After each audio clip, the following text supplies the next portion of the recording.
You have the sum from n equals 2 to infinity, cosine n pi over n times the square root of ln of n.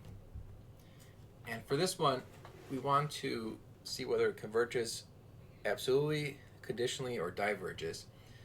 So what we're going to do is look at absolute convergence first. So for absolute convergence, we have to take the absolute value of cosine n pi over n square root of ln of n. And this one, cosine n pi alternates between, when n is 2, we have cosine 2 pi, that's 1. Cosine 3 pi is negative 1. So it goes like 1, negative 1, 1, negative 1, etc. So when you take the absolute value, that's just going to be 1. And then there'll just be 1 over n times the square root of ln of n. So for us, we're going to look at the integral from 2 to infinity, 1 over x times the square root of ln of x dx. And for this, we're going to use u substitution. We'll let u equal natural log of x. du is 1 over x dx. So this thing right here is du. So we have du here. And then ln of x is just u. So you have 1 over the square root of u. And we can change the limits now because these are in terms of x. So when x is equal to 2, u is ln of 2. And as x approaches infinity, u also approaches infinity. And now I can rewrite this as u to the negative 1/2 power, still ln of 2 to infinity.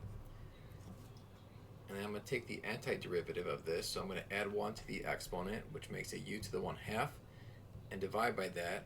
So when you divide by 1/2, it's the same thing as multiplying by 2. And I'm going to take the limit, let's say as r approaches infinity, and we're going to go from ln of 2 to r. So plug in r first, and then plug in ln of 2. And as r approaches infinity, the square root of r goes to infinity as well. So it's infinity minus 2 ln of 2 to the 1/2 power, so this is infinity, which means this does not converge absolutely. So now we have to look if it converges conditionally. And to see that it converges conditionally, we have to use the alternating series test.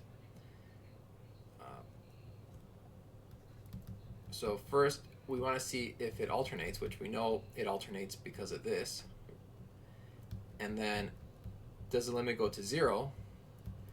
Well, if we take the limit as n approaches infinity, ignoring the 1 and negative 1, n root ln of n, that indeed goes to 0.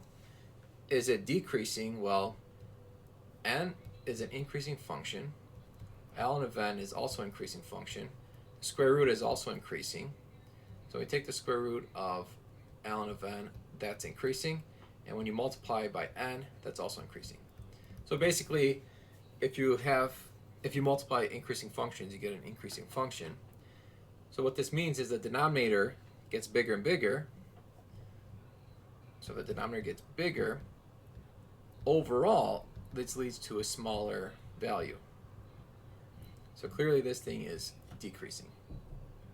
So all three conditions are met, which means this series converges conditionally by the alternating series test.